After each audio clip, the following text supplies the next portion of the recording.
Hey guys! So today we are going to be reading chapter 10, Just a Dream. In this chapter, we are going to get some deeper insight into Celeste's relationship with her mother, and we might just have another encounter with Ezra. So let's get started. Here we go. Celeste, I hope you don't mind, but I booked pedicures for both of us this afternoon. I thought it might be fun. When was the last time we both spent some time together doing girl stuff? Celeste looked up at her mom, who was folding laundry at the foot of the couch. Though she normally detested alone time with her mom, for some reason, today felt different.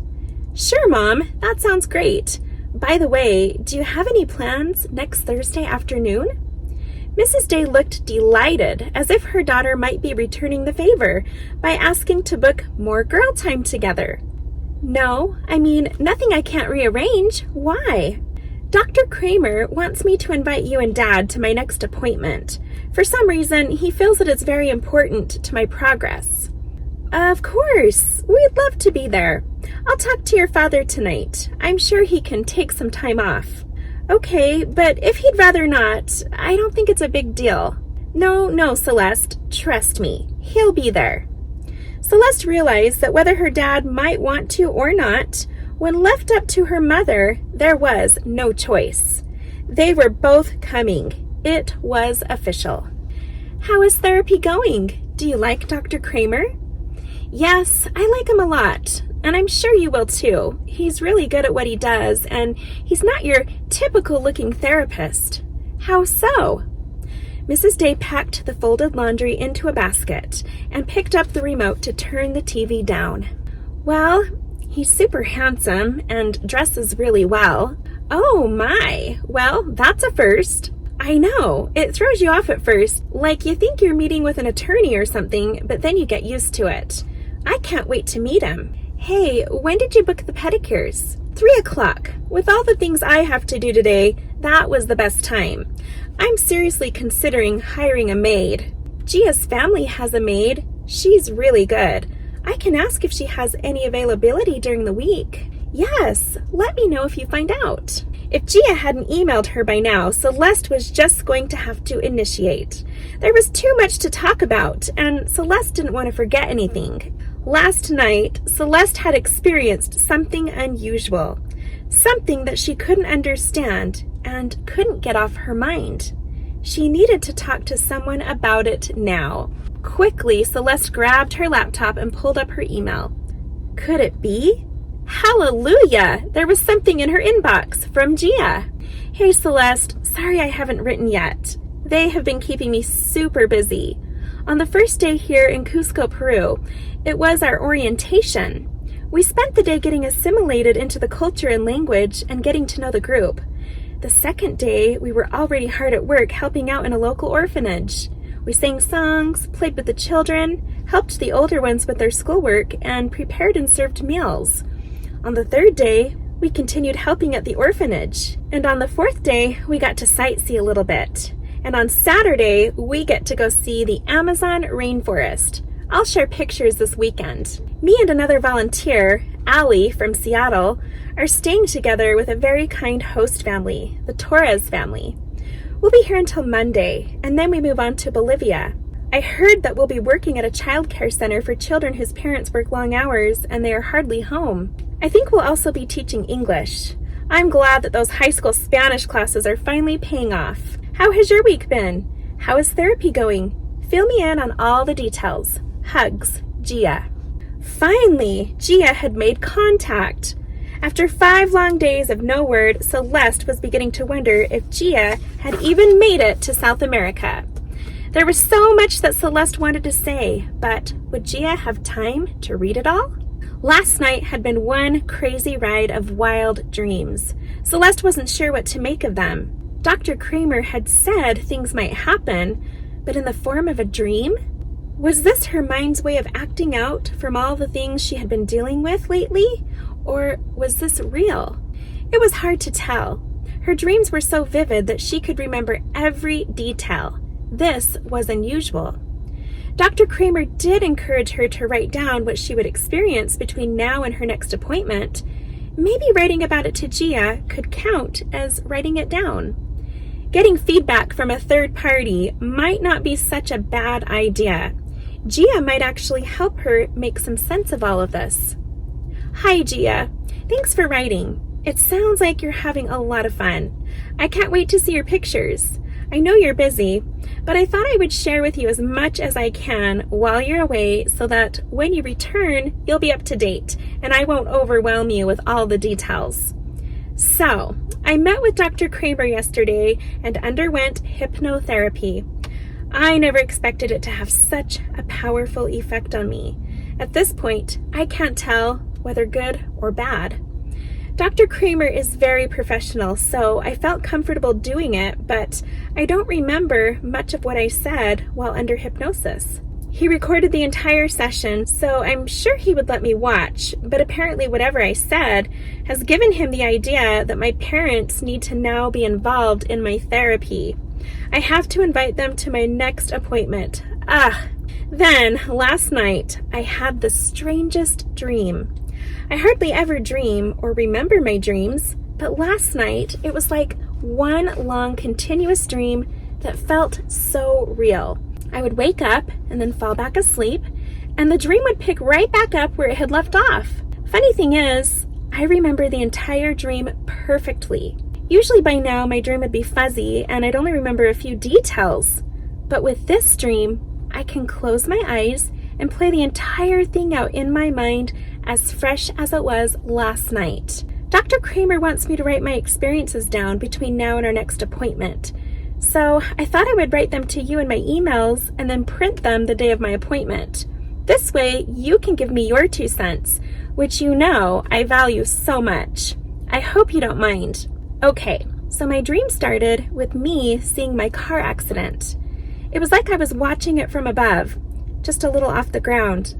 Though I was above, I could also see myself inside the car and what was happening to me. I could see the details of my head hitting the window and the glass breaking.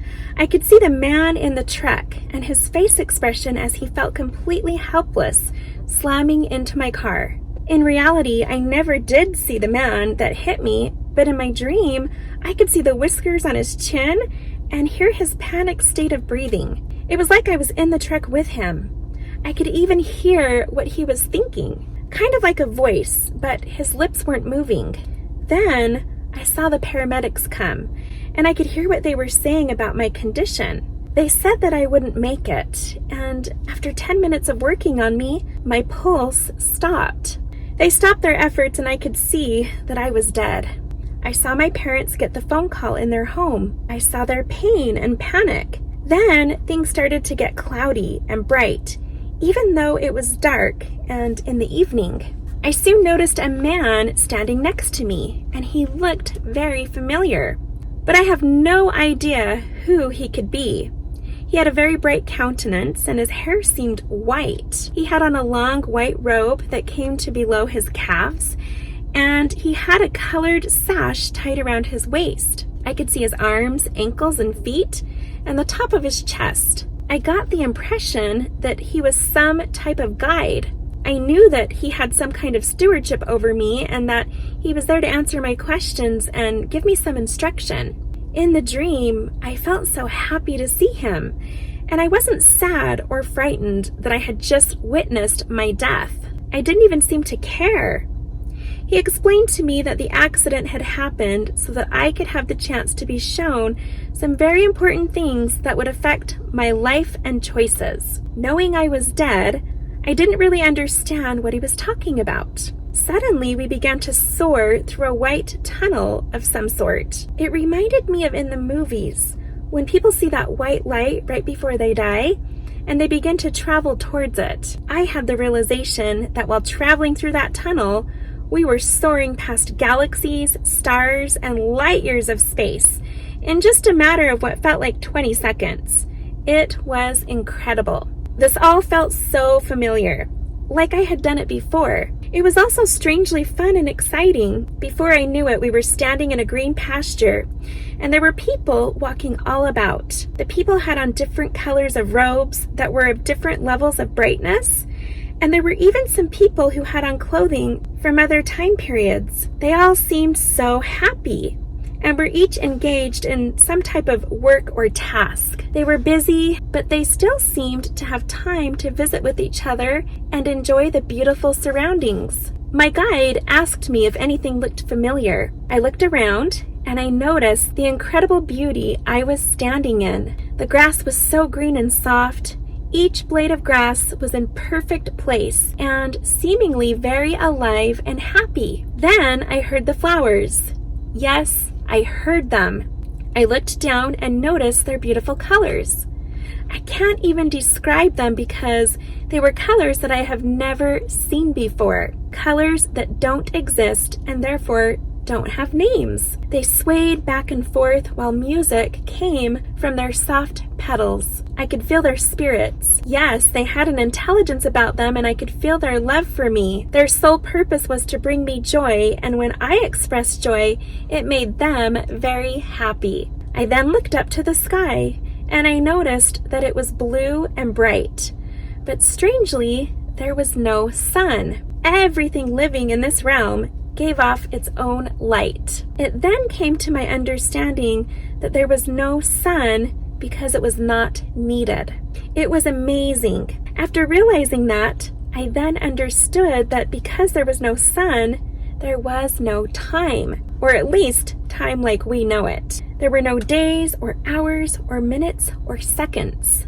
Maybe that's why everyone seemed so happy while they were so busy. There was no stress because there was no time standing in the way as an obstacle or limit. I felt so happy, safe, secure, and at peace. I could feel the love that my guide had for me, and he was very dedicated to my well-being and happiness. In the dream, it occurred to me that I had been here before. It was beginning to become more familiar. My guide told me that I could go explore if I wanted to. It seemed to bring him great joy to watch me experience my surroundings. At that point, I realized he was no longer moving his mouth, yet I could understand him, like a telepathic form of communication. I asked how this was possible, and it came to my understanding that here, everything was perfect, including communication. On Earth, in a physical form, we are inhibited by so many types of miscommunication and misunderstandings through our words and body language. But here, in this place, everyone spoke and listened through the mind. So there was no possibility for error. You understood the other person's true intent, thoughts, and feelings as they were. I thought to myself, how wonderful it must be to live in a place where feelings are never hurt because of wrong assumptions or false judgments and accusations. Truth was all around, and it could not be hidden. No wonder everyone was so happy. Then I began to think how easy it would be to please people. If you knew their thoughts, then you knew what they were in need of, and you could help them. In this place, people didn't overstep boundaries, overstay their welcome, push limits, press buttons, or annoy in any way. It reminded me of how many times I wished that my parents or Wes could read my mind, so I didn't have to tell them how I was really feeling. I remembered one time Wes telling me, "I'm not a mind reader. Please tell me what you're thinking so I can help you." In my dream, I laughed as I thought about that. There in front of me, I noticed a beautiful pool of water, like a small lake. At first it seemed small, but then I saw how far out it expanded. I quickly realized that it had actually been a great distance in front of me. But as soon as I desired to get closer, I was suddenly standing right in front of it. Not only was communication perfect, but so was transportation. I quickly learned that when you wanted to go somewhere, you could think yourself there. You didn't need to walk or run, but you could if you wanted to, whatever made you the happiest. The water was crystal clear and I could see all the way to the bottom. There were fish of various sorts swimming and the water was very clean and pure. Little rainbows reflected off the surface of the water in a spectacle of sparkling prisms like a sea of glittering diamonds. It was breathtaking. I began to step into the water and could feel it encompassing me. It was warm and refreshing. Soon, I was underwater enjoying the beautiful display of sea life all around me. I quickly realized that I didn't need to come up for air. It was as though I could breathe underwater. Knowing this brought me so much joy as I began to swim deeper and deeper to really enjoy the plants and creatures on the sea floor. When I finally came out of the water, I wasn't even wet. It was a different kind of water that I wasn't used to. I felt refreshed, energized, and strengthened. It was like a life-giving water that had its own healing powers. Anything the water touched was made whole. The more I explored, the more I wanted to stay in that place.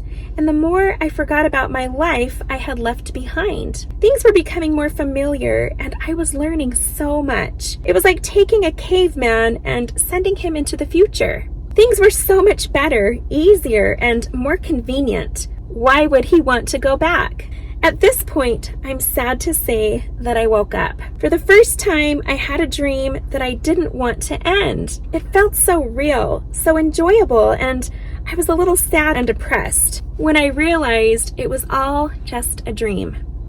As I lay in bed all morning thinking about it, a thought overwhelmed me that this dream was somehow significant and that I needed to remember it. I'm not sure why or what it all means, but I get the feeling that someday I will. So there you have it, my dream. What do you think it means? Should I try to get it interpreted? Dr. Kramer seems to be a jack of all trades. I wouldn't be surprised if he could interpret dreams too. I will tell you that the best part about having had this dream is that it somehow, strangely, has given me some kind of hope. I feel really optimistic today, like whatever I set out to do will be accomplished. It's a confidence I haven't had in a long time. I'm telling you that if I could have a dream like this every night, I wouldn't need therapy anymore. Write back when you have some time and have fun this weekend. Love, Celeste. All afternoon, Celeste lay on the couch thinking about her dream, thinking about her appointment with Dr. Kramer, and of course, thinking about Ezra. She hadn't seen him since last Saturday at the fair, but it felt just like yesterday. He was still such a mystery to her, and sometimes she wondered if he would always stay that way. Thinking about him made her smile. Then there was Wes. He had really been making an effort lately to win her favor, but with the new girl in the way, things were getting a little more complicated. It was clear that Oakley was on a mission to remove Celeste from the picture, which for some reason made Celeste all the more want to be around Wes. With her newfound confidence and vigor, she wasn't going to let Oakley bully her. Some lessons were worth learning. When 3 o'clock rolled around, Celeste was sitting in a pedicure chair with her feet soaking in a bath of warm water and eucalyptus oil, still thinking about her dream. Her mother, one seat over, was having a conversation with the spa technician about how to improve the decor of the facility. Celeste, don't you agree? Huh? Agree about what? The bubbling jets in the foot bath had sent her into a deep relaxation. For all she could tell, she was on another planet. Step out of La La Land for just a minute, dear, and help us reach a verdict on this tough argument. Olive green or tangerine for the window dressings in here? Are you serious? Neither. And is that your decision to make? Celia said she's open to my ideas. Did she ask for them, or are you just offering them to her? The young spa technician smiled as she continued to focus on Mrs. Day's feet. All right, we can be done talking about interior decorating. How's Gia doing? She seems to be having a great time, I guess. They're in Peru right now and heading to Bolivia next week. How much is this little trip costing her? Oh, I don't know, Mom. I didn't ask her. I'm sure a few grand at least. Well, if you weren't in therapy this summer, I would have loved to have paid for you to join her. I'm sure you wish you were with her, don't you? Well, it would have been fun, but I don't know a lick of Spanish, and besides, I think she signed up for this when I was in the hospital. It filled up fast, and they started a waiting list. Oh well, working on getting better is top priority, and I'm sure Wes enjoys spending time with you. He seems to have really enjoyed church, don't you think? It seemed that way. I knew he had it in him all these years. I just didn't know what it would take for him to admit it. Mom, do you believe in heaven and all that stuff? I mean, really believe it? Why, don't you? Mrs. Day leaned towards her daughter as if about to discover some tragic, misfortunate news. The bubbling jets came to a stop, and Celia was drying her feet with a fluffy white towel. I never said I didn't. I just want to know where you stand. I mean, you have taken me to church all these years, but I never see you pray or see you read scripture or, for all that matter, hear you say anything at all about anything spiritual. Celeste, just because you don't see me do these things doesn't mean I don't do them. And it certainly doesn't mean I don't have any faith or a spiritual backbone. I donate a lot of money to our church, and I've done a lot of good things for Pastor Bob and the entire congregation for as long as I can remember. I know you have.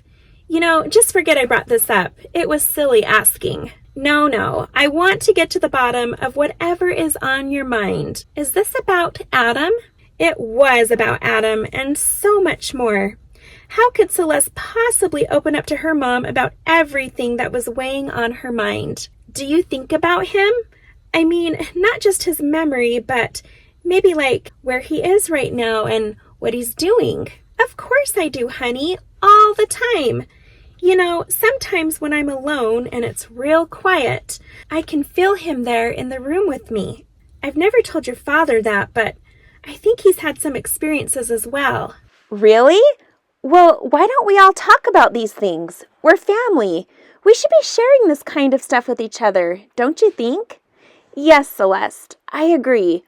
I think we should spend more time together, especially at the dinner table. And we should start inviting Grandma over more often. We're such a small family, and she gets so lonely. You're right. What has gotten into you, by the way? Today you seem so different. That's the magic of Dr. Kramer's workings. I'm telling you, he really is amazing at what he does.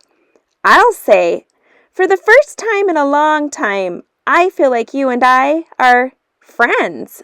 It kind of does feel that way, doesn't it? What do you say after these pedicures, we go do some shopping? Only if you are paying, Celeste laughed as she sat back to enjoy the leg massage that Celia had started. Maybe having Gia gone was what it would take to have a better relationship with her mom. This wasn't bad at all. A little later. Wow, $300 in one store? Your father is going to kill us. It appears that we're not the best shopping partners, Mom. If we can do that much damage in 1 hour, then, well, tell you what, I still have 2 more stores I need to go to. Let's split off for a couple of hours and meet back here at 7, and then we'll head over to the sushi garden and grab some takeout for dinner. When your father sees the food, he'll forget all about the dent in his checking account. Great idea, Mom. Mrs. Day hurried down the sidewalk as Celeste wandered over to a bench to give her feet a rest. There definitely was something therapeutic about spas, shopping, and good food. She was feeling exceptionally great today and wondered if the day could get any better than it already was. Celeste never realized how much she loved people watching. As she sat there eyeing each person who strolled by, observing their clothing, body language, and conversations, she couldn't help but try to guess what kind of lives they lived. A woman in a purple sundress with short black hair and a giant sun hat stopped to slather sunscreen on her arms. Judging by the precautions she was taking, Celeste guessed that this woman probably was afraid of the sun. It was 5 o'clock, a little too late to be putting sunscreen on. She was probably one of those paranoid ladies that was obsessed with Dr. Oz and carefully read the labels on everything she put in her grocery cart. How classic. So, trying to figure out her story? Stunned at the man's voice coming from next to her, Celeste turned her head. Her heart took off full speed ahead when she saw that it was Ezra who sat next to her. Where did you appear from? I saw you from down the street and noticed that you were intensely focused on that woman in the purple dress. So, what do you think about her? Well, I think she might be a vampire. I mean, who puts on sunscreen at this time of day? A vampire, huh? Let me tell you what I see. Those beautiful eyes of his gazed upon the unknowing woman who Celeste was no longer interested in watching. Her eyes were now fixated on Ezra. I see a woman who recently lost her mother to a battle with skin cancer. Having children of her own, she's doing her best to keep herself healthy and safe these days so she can live a long life and be there for them. She's been a single mother for most of their life, and she's a good woman who donates a lot of her time to family and friends, Ezra continued. Her kids are all grown and out of the house, and these days they spend less and less time with her as they take on more interests with school, jobs, and their own lives. When she feels lonely, she goes downtown and strolls around to be out and about with other people. She convinces herself that she's not lonely and all is well, but deep down she misses her mother, wonders if she'll ever marry again, and cries herself to sleep each night. Celeste looked at the woman who had now bent over to wave hello and smile at a little baby in a passing stroller. The baby giggled and attempted to wave back as the woman laughed and continued on her way. Wow, that was deep. I feel horrible now for calling her a vampire. It's human nature to look for the negative in others. It often makes us feel better about ourselves. The funny thing is, we are usually 99% wrong in our judgments. Okay, I need to redeem myself right now. Here's your chance. Go ahead. Celeste looked over to see a thin young man covered in tattoos walking their way. He sported a dirty shirt, ripped black jeans, and was smoking a cigarette. His face appeared to be angry and distrusting. His ears were pierced with thick gauges, and you could see right through them. His hair was dyed black with blue tints, and there were profanities scribbled all over the backpack that he was carrying. This wasn't going to be easy. Okay, he ran away from home because his parents wouldn't support his rebellious behaviors. He comes from a religious family, and he's always been the black sheep. He started out as a good boy until he got mixed in with the wrong crowd. Now he's addicted to drugs and he's selling them. He misses his family, but he doesn't know how to get out of the mess he's in. He's too angry at his life to know how to make it better. Ezra looked at Celeste with an expression of sympathy for her most likely wrong answer. Interesting, he replied. Confident her judgment had to be spot on, Celeste looked back at Ezra without any hesitation. All right, your turn. Ezra gently looked over at the young man who was now just passing by. His smile now turned into a look of concern and sorrow. It's simple. His father has been in prison since he was 6 years old. In a panic, his mother allowed her new boyfriend to move in and help take care of the family. Her boyfriend was sexually abusive to all of her children, but especially towards this young man. For years, he kept in silence out of fear of what others would say, and from fear of what might happen to his siblings if his mom couldn't pay her bills. He closed off from the world through his outward appearance. Scaring people away was the only way he knew how to protect himself. His trust for his fellow man has been destroyed. His faith in God now non-existent, as he feels abandoned and forgotten. He wears the scars of years of emotional pain and suffering. He contemplates suicide often. Celeste watched the young man as he walked away, her heart now feeling a little swollen with emotions. Ezra's words seemed to fit the mold. How could she not have seen that at first glance? That was very convincing. You almost sound as though you know this kid. Celeste, if most people took the time to really get to know others before judging them, they'd be surprised at what they would learn. You amaze me. How did you get to be so wise? Years and years of making my own mistakes and learning from them. I guess you could call it the human experience. Others call it life. You're like an old soul living in a young body. There's a lot I can learn from you. Celeste looked at Ezra as his eyes continued to watch the people passing by, his face full of love and compassion towards each one of them, yet none of them seemed to even notice. So, how was your pedicure? What? Have you been following me? Celeste laughed as part of her hoped that her accusation might be true. Actually, your feet give it away. Freshly polished toes, smooth heels, and is that eucalyptus I smell? Well, if you must know, it was nice. Completely my mother's idea, but I'm glad I agreed to go. So, tell me about your mom. Is she at all like you? He was asking about her family. She knew nothing about his, but there seemed to be no topic that Ezra could bring up that would be off limits to Celeste. If he asked her for her bank account number, she would most likely spout it off without even blinking. What was wrong with her? We don't really look alike, and we don't always think alike. I mean, she's way more outgoing and outspoken than I am. She's really active in the community and gets things done. She decides if she likes a person or not within the first few seconds of meeting them. After that, it's set in stone. She seldom changes her opinion. Her way is usually the right way, and she seems to know best always. And you? Oh, me? I'm a little more reserved. I like to observe people and situations first before I jump into them. I'm also more of a listener than a talker. My mom loves to have the spotlight on her.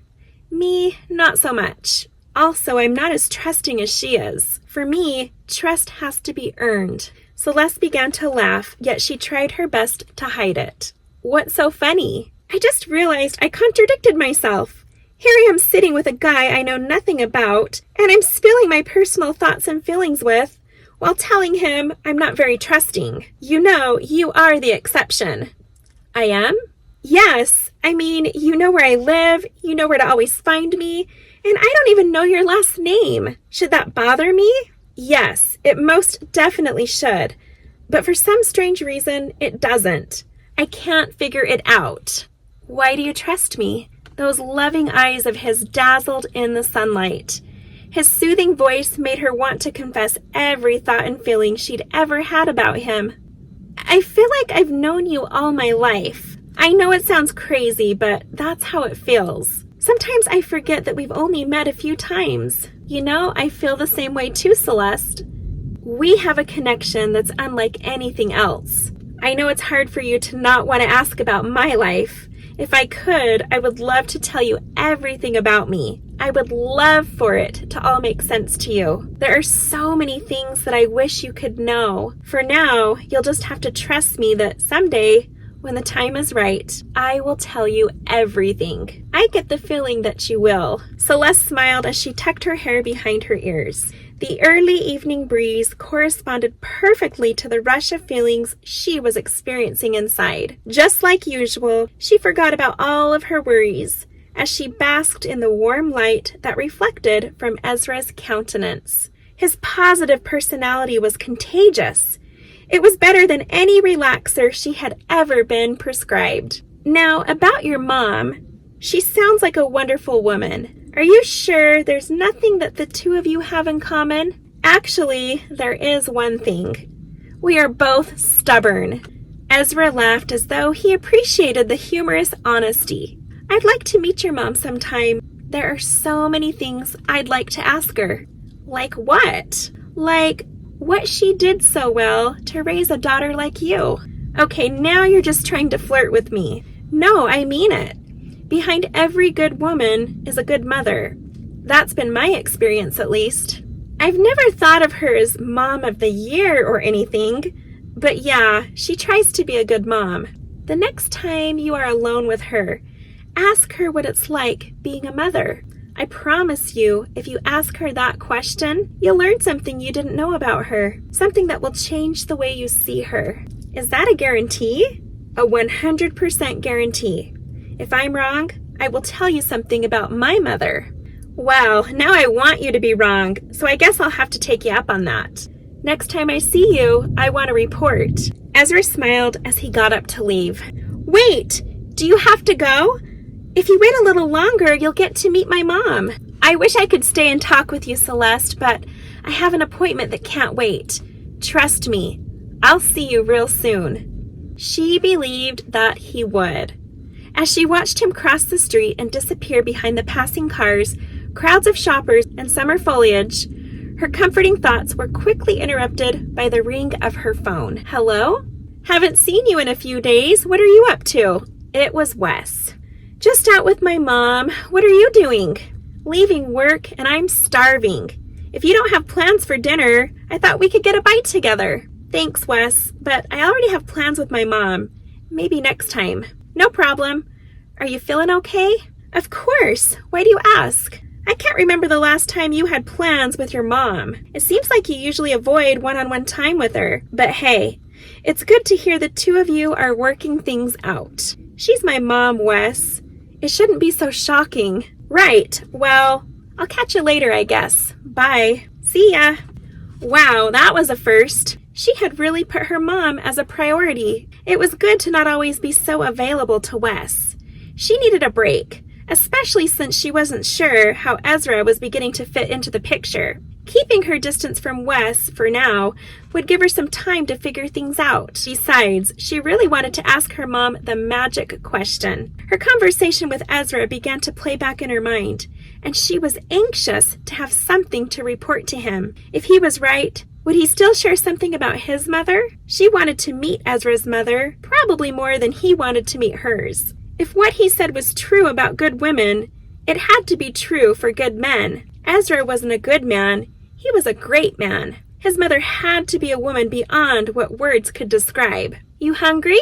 Celeste turned to see her mother with her hands full of shopping bags. I didn't realize how many calories you could burn from shopping, but I feel like I could eat an entire country. Okay, Mom, let's go get dinner. The sun was hanging low in the sky. As they made their way to the car, Celeste realized this would be the best time to talk to her mom. Mom, while I was waiting for you today, a question came to mind. Yes, honey? What's that? What's it like being a mother? Mrs. Day seemed stunned as she pulled out of the parking spot and looked over at her daughter. Why do you want to know? Oh, I don't know. Probably because someday I'll be one, and I just want to know what I'm in store for. Well, sweetheart, it's not always a bed of roses like they make it seem in the storybooks, but at the same time, I wouldn't trade it for the world. Her mother looked out the window ahead as if gazing off into some nostalgic memory. Those younger years were some of the best times. I remember taking you kids to Fernwood Farm about this time of year and sampling the cheese curds. You kids always wanted a pony ride, and then when I'd put you on the pony, you'd always cry. Do you remember that? Yes, I think when I was 7, I was finally brave enough to enjoy myself. Why did you let me get on all those years before if you knew I was going to cry? Didn't you feel like you were wasting your money? Giving your children opportunity and seeing them grow is worth all the money in the world. I knew how bad you wanted to ride those ponies. Just seeing you try to face your fears was so worth it. You never cried until the ponies began to move. Then you'd begin to wail and reach for me. In fact, I think the best part about the whole experience was when you would reach for me. And I would lift you off and hold you in my arms and calm you down. The day you were finally brave enough to stay on the pony was a bittersweet day for me. Mrs. Day wiped away a tear as she reached for her sunglasses and put them on. What advice can you give me, Mom, when it's my turn to be a mother? Enjoy them while you have them, but don't forget about you. Make sure you have a hobby or a passion. You'll learn that the best part about being a mother is feeling needed. As your children get older, their needs will change, and they'll learn to be more independent. It will make you proud to watch them change and grow, but when they leave, you're never prepared for that. Celeste thought about Adam's unexpected departure and her own pursuit of moving out for college to be more independent. It had never occurred to her that her mother enjoyed having her at home. Why was Celeste so hard on her? Was it because she was feeling the smothering effects of now being an only child? Was it because she saw how her parents mourned for Adam and she was envious? Was it because her mother was afraid of losing her too and overcompensating? Whatever it was, it now seemed silly to let something stand in the way of their relationship. Celeste remembered what Dr. Kramer had said about the looking glass self-concept. Maybe her mother was beginning to see herself the way that Celeste perceived her. Was it possible that Celeste was the reason for her weak relationship with her mother? Had she made her mother into someone she was not? How did Ezra know? Mom, if it's any consolation to you, I'm glad you're my mom. Mrs. Day smiled and reached her hand across and rested it on her daughter's hand. Thank you, honey. You don't know what it means to hear you say that. And that's it for chapter 10. Join me next time as we read chapter 11, The Inquiry, as well as chapter 12, Sink or Swim.